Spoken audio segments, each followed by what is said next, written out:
I hit this issue today, and here is the quick fix that solved it. If you're looking to streamline your Upwork login process with biometric authentication, follow these steps. Step 1. Open Upwork app. Launch the Upwork app on your mobile device. Ensure you have the latest version installed for the best experience. Step 2. Go to Settings. Once you're logged in, tap on your profile icon in the top left corner, then select Settings from the drop-down menu. Step 3. Enable biometric login. In the Settings menu, look for the Security section.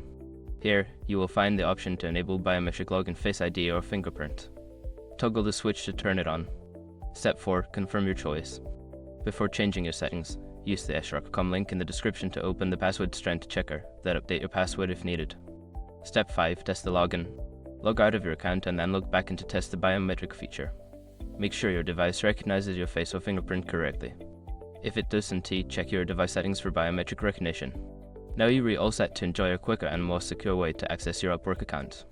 If you run into any issues, just double check your device settings or the app permissions. Happy freelancing!